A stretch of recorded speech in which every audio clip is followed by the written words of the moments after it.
Hey everybody, welcome back to Wicked Good Show. I'm Brad. And I'm Ben. And Ben, we're continuing our coverage of Rick and Morty, regardless of how many people downvote our videos, because we just like to talk about this show. Yeah, it's a great show. One of the only shows I'm watching these days, really. Mm-hmm. So, yeah. It's great, to get us through everything that's happening in the world by escaping to the fantastic world of Rick and Morty, and in this episode to an entirely different fuckable planet. Yeah, I mean, by the end of the episode, we find out there's quite a lot of real sexy planets out there waiting to hook up. So who knew? But yeah, this one in particular is another ex of Rick's that we get a huge episode committed to the drama of Rick potentially knocking this planet up. And ditching, as Summer said in the car, that Rick is ghosting the planet. Yes, creating a Faraday box to block all the signals for his phone. Oh, yeah, man, that's definitely the most efficient way to ghost somebody. Yes, yeah. If you're gonna ghost, you gotta do that. So yeah, big revelations in this. Rick is a fuckboy, confirmed. I mean, we already kind of knew that to begin with. Yeah, that's true. Yeah, the Unity episode where he also was in that case is hooking up with basically a parasitic force. Yeah, hive mind, but mind, yeah. So yeah, the big, beginning of this episode is Jerry wants to bring everyone on a camping trip. He wants to do some bonding with his family. Everybody hates it. Terrible idea as far as everyone else is concerned. Yeah, I mean, I don't know. What's your opinion on camping? Are you pro or anti-camping? I like to go camping, but I would never force somebody who doesn't like to go camping because it can be a whole ordeal if you don't like it. Mm-hmm. You know what I mean? Yeah, I think that there are certain independent aspects of camping that are good. I think that when you put it all together, it's just kind of a mess. Yeah, I would much rather rent an Airbnb if I was and then hang out with friends that way than do camping personally. But it's not to say I dislike camping, and I don't. I guess it just isn't what they want in this family, Yeah, well, I mean, Jerry wants to connect with his children on some, meaningful level. Hold on. They definitely are not into it all. And we get a fun little interaction between him and Summer later, where Summer, tells him straight to his face that they don't need him and he's worthless or whatever, which is real mean. Harsh truth. Some people need to hear that sometimes. Yeah, as Morty says, you need to stop hanging out with Rick. That was just so far. So when we get to this planet, we find the planet who Rick, I guess is that a pet name? It's not her actual name, right? It's right. He's calling her Gaia as a pet name, right? But yeah, she's about to give birth to thousands upon millions of these clay human golem hybrid things. Yeah, so that was a little weird. It looks like too, if they weren't there to save them, they just immediately smash and die. Yeah, which in retrospect probably better off. Based off of the way civilization ended up going. But yeah, just a geyser of these humanoid golem things that are just smashing into the ground. Real Florida parent energy going on here. Yeah, and obviously Beth not thrilled about this, considering Rick abandoned her when she was young. She's not going to stand for Rick abandoning his golem children. Yeah, there's a lot of lot of real overarching themes in this episode about like parenting and abandonment and like the parent-child relationship. And we see like Rick and Beth bond a lot throughout the episode as they build like a dystopian authoritarian state. Yeah, so what do you think of that? It went forced to build a civilization in a pinch. They go with dystopia. I mean, it's effective. Yeah, that's true. I don't really know what the life cycle of these creatures is. They kind of seem to come out basically like full formed adults. So you might as well just put them right to work, right? Yeah. We don't have the like I don't have like the 18-year incubation period of humans where they have to like learn to not be fucking worthless. So. Yeah, this is just they're analyzed, and if they are shown to be worthless, they are pooped out of the city. Yeah, very effective. And of course, as we see later, after Jerry and Summer get in their fight, Jerry bumblefucks his way into the middle of this sorting ceremony and ends up being deemed a disposable. Which I think we all saw that one coming. Yeah, low hanging fruit. Yeah. He was it the in the land of the blind, the man with one eye is the ruler or whatever. That's really shown, full display. Jerry can make s'mores, thus he is the ruler of the underclass. Yep. He's very strict about camping only as basically the only law of the little like sub society he builds, and he berates anybody or the guy who is trying to build a real cabin. Right.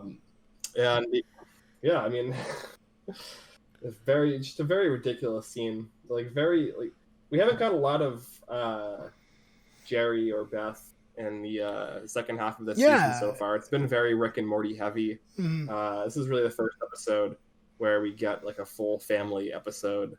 I was honestly happy to have more Beth and Jerry. I think they're both like really great members of the show, and to sideline Morty and Summer even for a little bit, I think it paid off because this is a very fun episode. Yeah, no, I think it was definitely like pretty just like ridiculous and fun, and there was like some elements of like character depth in some of the interactions, especially like Beth and Rick, and then Beth and Jerry, and then just like kind of having some kind of reestablishment of Rick's character traits of being just kind of a dick. And, like very selfish. Yeah, so Rick, or rather Morty and Summer, they just want to play video games and microdose, do drugs. So that's their whole story. They find a abandoned spaceship. Summer just smokes what she assumes to be drugs, and starts telling Morty what the controls do. And he thinks that his video game knowledge will help him fly the destroyed, abandoned ship. Yeah, I mean, just like so much unearned confidence on both of their parts. To an extent that you wouldn't really imagine possible, but I guess they are teenagers, so. Right. And on the other hand, the rulers of the new society, being Rick and Beth, are coming into conflict with the underbelly, led by Jerry. Yeah, and Rick asked him, what he's been having them do, his fill out his unemployment forms, which I thought was probably the best line of the episode for me. Yeah, very good. Timely too for Jerry to be unemployed given everything that's happening. As we know from episode 6, the COVID pandemic is canon within Rick and Morty. So yes. And Beth is a vet, right? So she would definitely be considered essential. So it makes sense Yeah. that she I, wouldn't be unemployed. yeah. You know. I think Jerry has some kind of like desk job at like an ad agency or something like that. Right. Yeah, he definitely Um, did in one episode at least. And during at the height of this conflict, all of a sudden a literal god comes mhm. out of nowhere. Yep.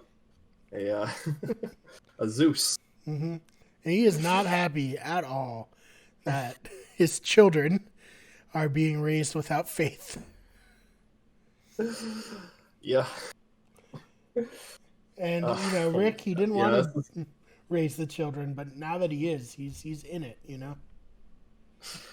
yeah, no, and obviously, definitely a direct reference to like Greek mythology and like the idea of like Zeus coming down and just like fucking a bunch of women and then just like leaving them be. Zeus would fuck a planet, no questions asked. Oh yeah, he's like the ultimate like deadbeat dad. Right? He's the original fuckboy. Yeah.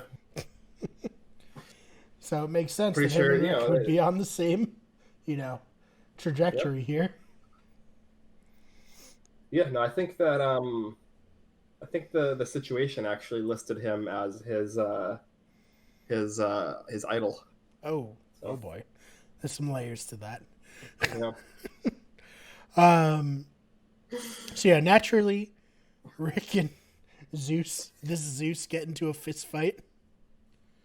Yeah, that's the only way you can really handle this sort of conflict where you have a deadbeat dad and then like the baby mama calls in another ex and tries to dad by default him, and then he comes in and does all the work, and then the deadbeat dad comes in and tries to swoop in and take all of the credit and pretend like he was there the whole time. That you just gotta get into a fist fight at that point. 100%.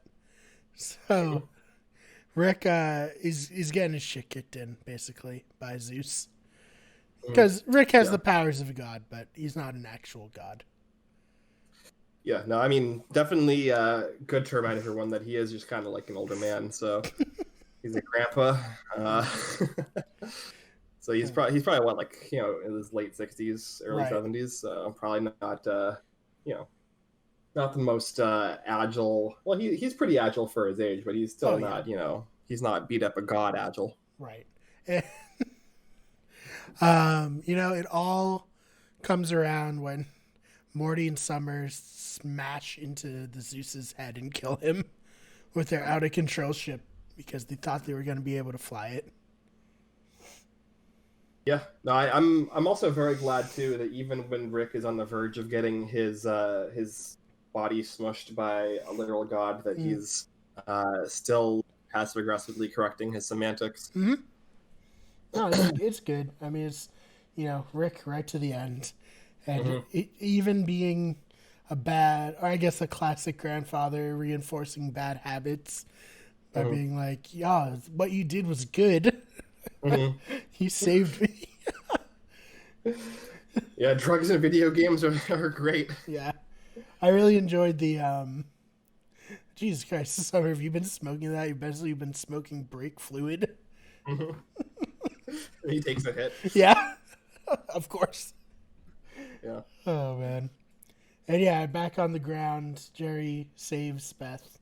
And, well, actually, I was going to say it's a happy ending, but the planet is not happy. Gaia is pissed. Yeah, no, because the Zeus's body collapses to the ground, crushes the entire civilization, kills most of the offspring, and Rick manages to save maybe like 15 of them, brings them over to another cliff, gives them some basic life skills, tells them not to call him, and then pieces out of there. Don't ask me for money. Yeah, don't ask me for money.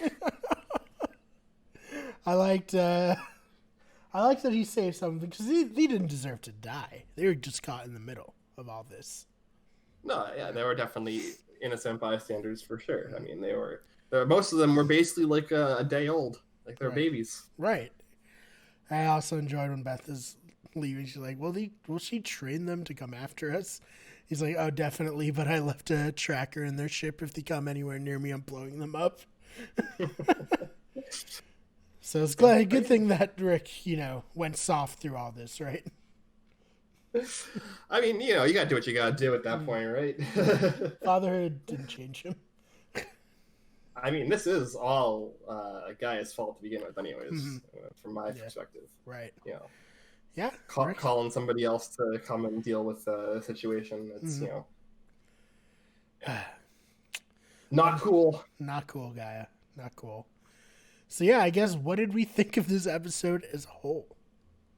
I thought it was all right. There was some good stuff in there. I thought it was a little bit more just like kind of straightforward and like fun than the other episodes so far this season. But it was like a enjoyable ride. Yeah, definitely just like a funny, classic Rick and Morty adventure. A little bit of what was that? What was that? All right, no, I was just gonna say not too much Morty in it, but that's okay. Yeah. Well, we got the whole family involved, which is good. Yeah, I think it was a good like kind of bridge episode, just to like kind of give you a little bit of a break before maybe some kind of insane finale next week. Based off of the episode title of next week's episode, it looks like it might be like some kind of Star Wars parody. So we'll see if that's buckle in. That's just like a. We'll see if that's for real or if it's just like a bait just and switch. Title, yeah. They already took some shots at Star Wars this season, so it'll be interesting. That's true. Yeah, we'll see. We will. All right, Ben. Anything you'd like to add before we get out of here? No, just it was fun. There was a few good lines in there. I thought it was a lot of fun to watch. Even though I wouldn't necessarily rank it like a top favorite episode of the season, but right. It's still enjoyable. Yeah, solid, if not spectacular. Yeah. Ben, if they want to find you online, where can they find you? I think you can find me on all of the important social medias at Ben Sharon. Not doing a ton on social media now. I'm trying to stay as much off of social media as I can because it's probably not super great within, like, on top of the whole like quarantine isolation thing. Probably not on top of that. Like spending all of my time on social media is not great for my mental health. But that's fair. I'll send out a funny tweet now and then if I think of one. No, that's definitely fair. You can find me on Twitter at @thefakememar. That's BMARR. You can follow the channel on Twitter at WGEverything, on Instagram at WickedGoodEverything, on Twitch at twitch.tv/WickedGoodEverything, and on TikTok, search WickedGoodEverything. For Ben, I'm Brian. We'll see you next time. Peace.